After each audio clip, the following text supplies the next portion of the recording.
Nous sommes quelque part responsables de la chute des hommes de Dieu ou des hommes de Dieu.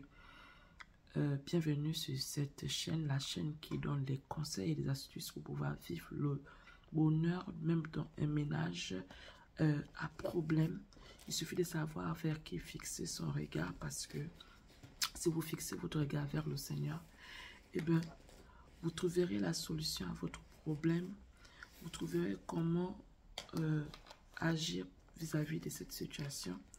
Le Seigneur va vous dire ce qu'il faut faire et comment vous comporter pour ne pas subir cette chose, et mais par contre de l'anéantir, la détruire de telle sorte qu'elle ne puisse plus vous faire mal et vous détruire. Donc aujourd'hui, je vais parler de cette situation qui est horrible sur la toile et nous dire que nous qui... Pardon, excusez-moi. Les lèvres sèches. Nous qui allons dans les églises, nous sommes quelque part à l'origine de la chute de ces oints de Dieu.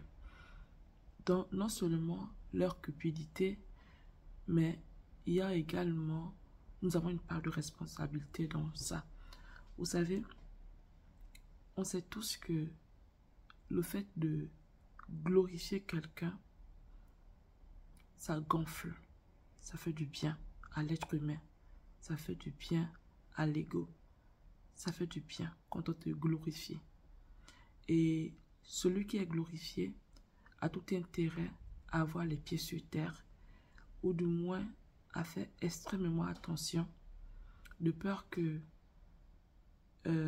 qu'il se gonfle d'orgueil, parce que il n'est pas le seul, il n'y a pas une personne qui vient vers lui pour lui dire non, tu chantes bien, non, tu prêches bien, non, tu fais ceci bien. Mais c'est peut-être pour tout le monde qui s'arrange à pouvoir lui dire ceci. Et à un moment donné de sa vie, il est obligé de se glorifier. Il est obligé de faire, de dire, ah, le Seigneur m'utilise, j'ai la force et autres. Donc aujourd'hui, on remarque dans nos églises, peu de personnes lisent la Bible. Peu de personnes recherchent réellement le Seigneur aujourd'hui. Mais ils recherchent par contre les miracles. Vous allez voir une église là où on ne parle pas des miracles. Les malades ne sont pas guéris. Les gens ne deviennent pas riches. On ne parle pas de ça là-bas. Ce serait une église où il n'y aura même pas 50 personnes. S'il y a 50 personnes, ce sont les fidèles qui ont commencé avec cette église et qui ne sont jamais partis. Vous allez aller évangéliser, les gens viendront, ils partiront. Parce que on a la démangeaison aujourd'hui. Il y a des choses qu'on veut entendre. Les gens souffrent tellement aujourd'hui qu'ils recherchent la guérison. Ils recherchent le bien-être. Mais ils recherchent ça très vite, activement. Ils ne veulent pas attendre et ils ne veulent pas fournir d'efforts. Oui, on a le droit de vivre bien. Oui, on a le droit d'avoir de l'argent. Oui, on a le droit d'avoir tout ce qu'il faut. Parce qu'on a un grand Dieu. Celui qui est l'auteur, le créateur de toutes ces choses. Donc nous devons normalement nous appuyer sur cet homme pour pouvoir posséder les choses qu'il a mis dans nos vies. Ces choses qu'on ne voit pas encore, mais qu'il nous a déjà léguées. Notre héritage à nous. Nous avons le droit d'aller vers le Seigneur pour pouvoir lui demander de faire manifester cela. Tout en obéissant à sa parole. Parce qu'il dit dans sa parole qu'il recherchait premièrement le royaume des cieux et sa justice. Si on commence par rechercher d'abord ce qui concerne le Seigneur, eh bien on aura ce qui nous concerne nous. Mais aujourd'hui, on ne cherche plus à rechercher ce qui concerne le Seigneur, mais on veut directement notre bien-être à nous. Et là, les pasteurs ont compris. Les hommes de Dieu ont compris. Puisque eux aussi, ils sont avides, ils sont cupides pour certains. Ils ont compris que pour pouvoir avoir les gens de leur côté, pour pouvoir amener les gens à croire et à remplir leurs églises et à donner des dîmes qui font qu'ils pourront vivre la vie qu'ils désirent, il faut mentir. On les a tellement, on a pris Dieu, on a mis Dieu derrière et ces hommes, on les considère pour les dieux. Ils ont les photos de ces hommes dans les maisons, accrochés dans les murs, dans les véhicules. Lorsqu'ils ont un petit problème, automatiquement ils appellent l'homme de Dieu. Lorsqu'ils ont des soucis dans leur couple, ça c'est les femmes, automatiquement l'homme de Dieu. L'homme de Dieu connaît tous les problèmes que tu as dans ton ménage. Mais vous savez, si quelqu'un vient chez vous, vous raconte ses problèmes, vous allez être affecté forcément. À plus forte raison, si on vous dit ça à tout moment, tout ce que je subis dans mon foyer, je viens vous raconter cela. Vous allez être attristé. Et vous allez développer forcément quelque chose déjà vis-à-vis de ma personne. Et cette chose peut être de l'amour. Parce que vous allez voir que cette personne, elle est tellement belle, elle est charmante, mais sauf que son mari ne voit pas toutes ces choses-là. Vous allez développer de l'amour envers cette personne si vous n'êtes pas assis. Donc c'est vous qui faites en sorte que ces hommes tombent aussi. Quelque part, c'est à cause de vous. Vous voyez un chante qui chante bien. Une chante qui chante bien. Ou de glorifier le Seigneur et prier pour cette personne pour qu'elle puisse toujours marcher sur les rails du Seigneur. Vous êtes là, vous valorisez cette personne. Elle chante tellement bien. On ne dit plus, oh gloire à Dieu. Je sais que cette sœur chante bien. Non, elle chante bien, elle chante bien. Le frère chante bien, le frère chante bien. Et tu vois maintenant le frère quand il arrive au podium pour pouvoir chanter, eh bien c'est la star désormais parce qu'on la catalogue, on sait pour nous, pour tout le monde, c'est toi qui chantes bien dans l'église. Si une autre personne vient chanter, eh bien il n'y a pas la joie, il y a pas, on ne ressent rien. Parce qu'on a crié le frère là, le frère là, le frère là. Et toi, tu te gonfles d'orgueil parce que c'est ça, c'est l'humain, on est comme ça. Si on vient te dire tout le temps, tu es, on te donne, si on te fait des éloges, eh bien, tu vas commencer par te sentir importante. Oh, voilà. Mais sauf qu'il y a une limite, n'est pas à franchir. Donc, dans ça, si tu n'es pas connecté au Seigneur, tu vas commencer par te glorifier. Et le diable le sait. Il va dire, laissez cette personne faire la chose. Il va t'amener le succès. Il va t'amener les gens. Il va permettre que tu puisses avoir ces personnes. Et toi, si tu t'éloignes de la parole de Dieu, eh bien, tu vas tomber. Donc, nous sommes parfois à l'origine de ce qu'on regarde, on voit aujourd'hui. Tu es une sœur. Tu es tellement belle ou tu n'es pas belle, peu importe. Tu es tout le temps avec l'homme de Dieu. C'est toi qui vas raconter les choses chaque jour avec l'homme de Dieu, chaque jour. Mais la proximité, non seulement ça engendre le mépris, mais ça rapproche. Proximité, ça rapproche. Vous allez commencer à développer quelque chose pour la personne. Et puis par la suite, comme la chair est faible, eh bien la personne va tomber. Nous sommes à l'origine parfois des chutes de certaines personnes. Commençons par revoir cela. Commençons par revoir cela. Parce qu'il y a beaucoup des appelés de Dieu. Ils sont appelés de Dieu. L'homme n'est bon, mais ça sautait que le camp. A dit un grand écrivain ou philosophe, je ne sais plus trop. Je crois que c'est un philosophe si je ne me trompe pas. Donc, tu es appelé de Dieu. Tu as cette capacité. Mais tu vas te détourner. Parce que tu veux vite réussir. Parce que tu veux obtenir certaines grâces. Parce que tu veux certaines choses. Et te voici qui tombe dans le mensonge. Te voici qui tombe dans la cupidité. Parce que tellement tu veux réussir très vite. Tellement tu veux dire les choses qui font plaisir aux gens. Les choses que les gens veulent entendre aujourd'hui. Comme dit 2 Timothée 3. De 1 à 7. La démangeaison, ces choses qu'on veut entendre. Si tu dis à une fidèle la vérité, elle va sortir de ton église. Elle ne voudra pas entendre cela. Déjà, même quand elle vient vers toi pour pouvoir t'exposer ses problèmes, elle a déjà une idée dans la tête de ce qu'elle croit être vrai. Et les gens ont compris cela, les manipulateurs ont compris cela. Ils ont compris, ok, il faut accepter, il faut lui dire ce qu'elle veut entendre. Parce que si tu lui dis ce qu'elle ne veut pas entendre, elle va sortir de ton église et dire que tu es un faux pasteur. Donc ils disent ce qu'on veut entendre. Et donc c'est nous qui les encourageons dans ça. Ils veulent avoir des grandes églises. Parce qu'ils pensent que pour pouvoir être respecté aujourd'hui, il faut avoir une grande église. Eh bien, il ne faut pas dire ce qui dérange. Il faut dire des bonnes choses, comme ça les personnes restent là, dans l'église. Elles ne vont pas partir.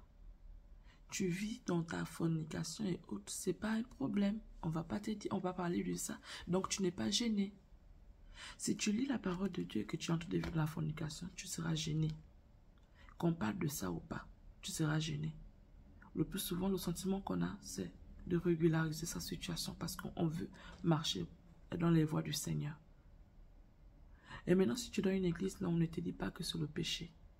Et toi-même, tu ne recherches pas la parole de Dieu. Tu vois que tu vas demeurer dans ça.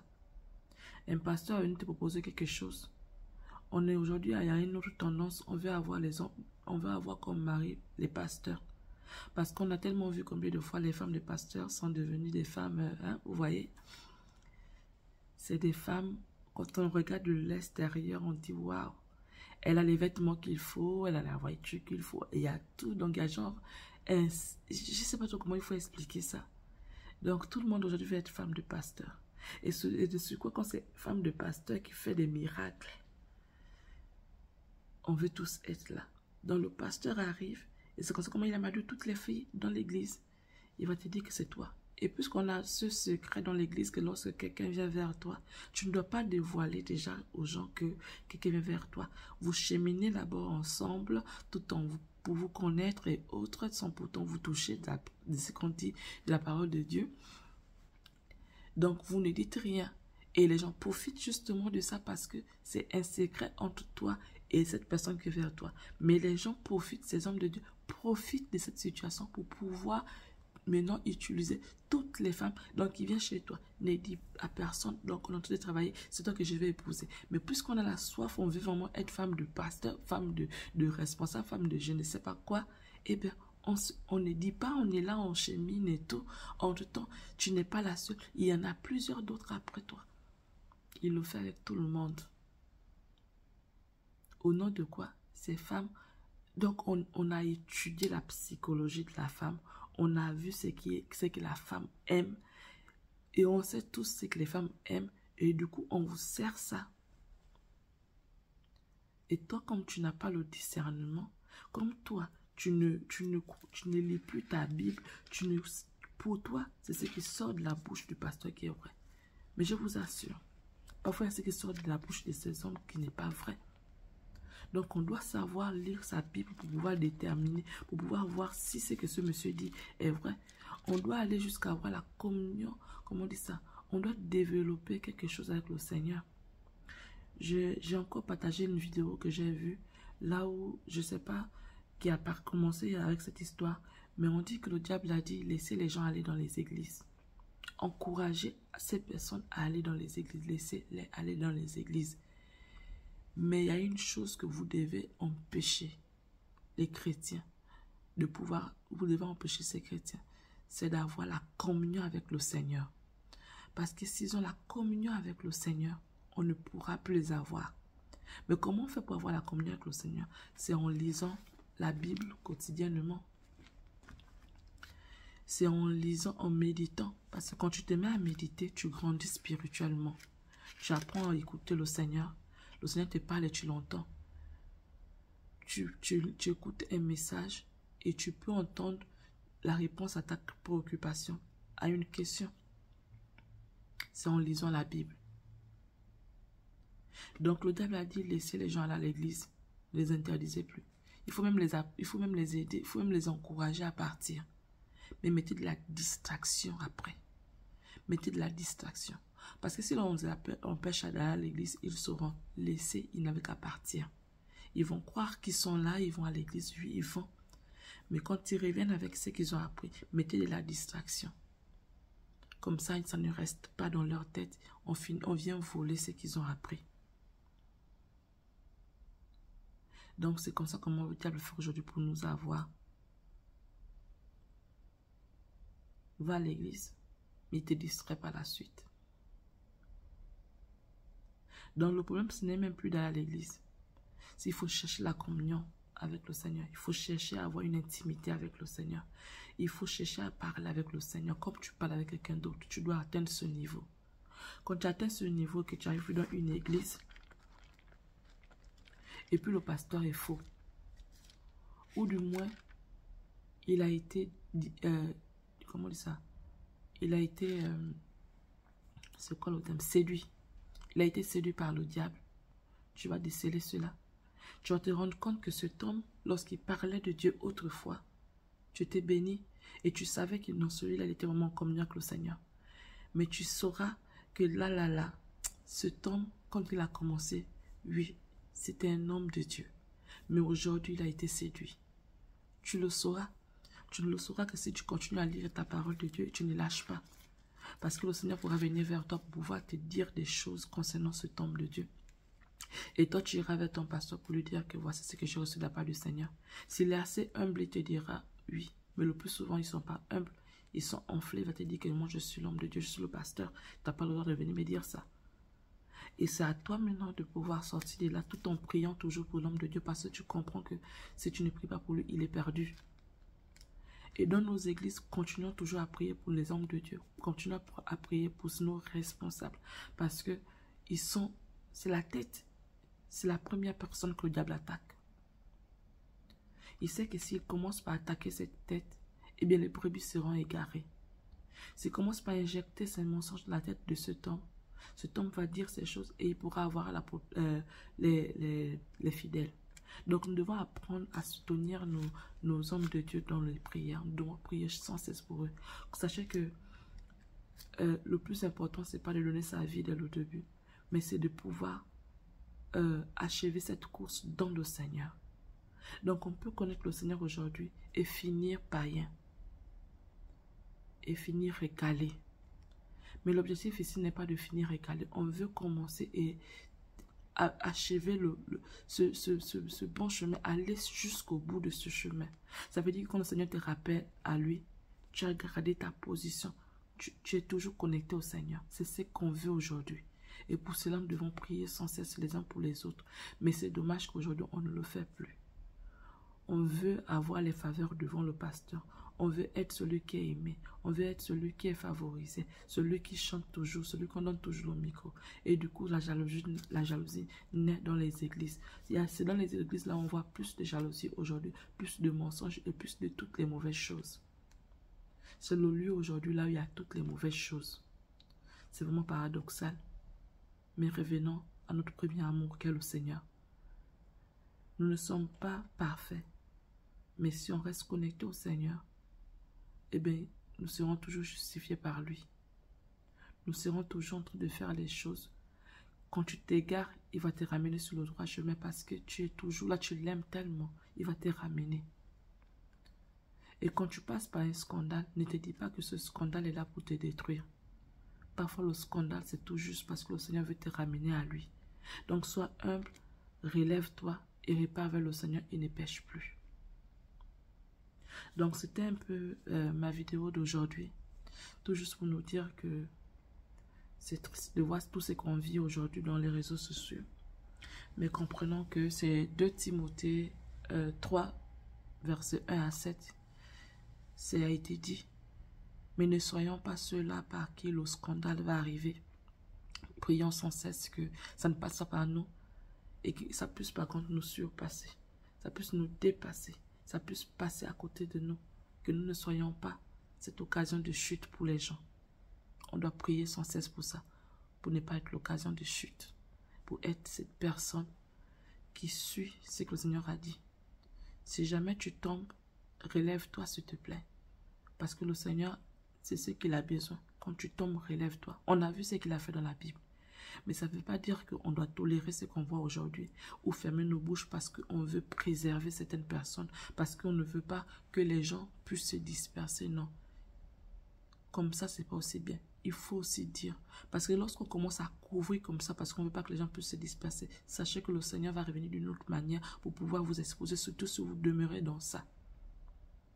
Mais parfois, quand vous passez par le fait que vous soyez dévoilé, comprenez que le Seigneur nous aime tous.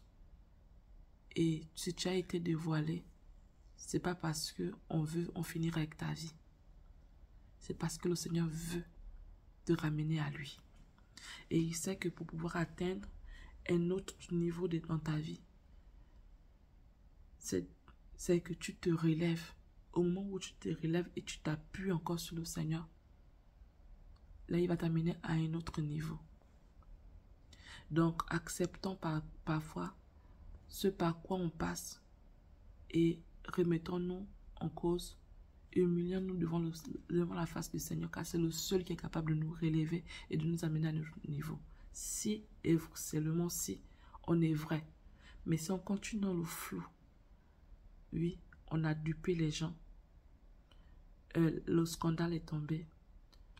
Comme il y a toujours des gens qui viennent toujours soutenir même la bêtise. On a soutenu la bêtise et toi tu es sorti de là, mais comment dire ça, au les mains. Donc la personne qui allait sortir ta situation, c'est elle qui est traitée de menteuse. Et toi en sous-marin, tu continues avec cette situation. Sache que d'une manière ou une autre, un autre scandale va sortir dans ta vie. Parce que tant que tu ne sors pas de cette situation, le Seigneur voudra toujours te ramener à lui. Donc tu demeures là-dedans, il va créer encore le scandale et ce serait toujours toute ta vie. Et là, cette personne que tu as traitée de menteuse, que les gens ont traité de menteuse autrefois, aura raison par la suite. Donc, quand tu tombes, relève-toi parce que le Seigneur a besoin de toi. Et quand tu te relèves avec le Seigneur, pour le Seigneur, ce qui est sûr, c'est que tu montes en grade dans le Seigneur. C'est ce qui est bien avec cette situation. Lorsque tu es tombé et que tu es reparti vers ton Père, il va te laver. Il va te sermonner, il va faire ce qu'il faut. Mais au final, il va t'élever. Parce que ce que tu as fait, peu de personnes le font. Acceptent ce qu'ils ont fait et puis se relever. Peu de personnes le font. Beaucoup préfèrent même encore mourir que de se laisser jeter la pierre. Non, tu as fait quelque chose de pas bien. Demande pardon et relève-toi. Car c'est lui qui lave tous nos péchés. Tout. Il ne lave pas la moitié. Il lave tout. Donc si tu te relèves et que tu ne pêches plus, il va laver tes péchés et tu seras une nouvelle personne. Et c'est l'attitude à avoir. C'est la chose qu'il faut faire. Alors si tu aimes ce genre de vidéo, commente, like, partage et envoie à quelqu'un pour pouvoir faire du bien. À la prochaine vidéo.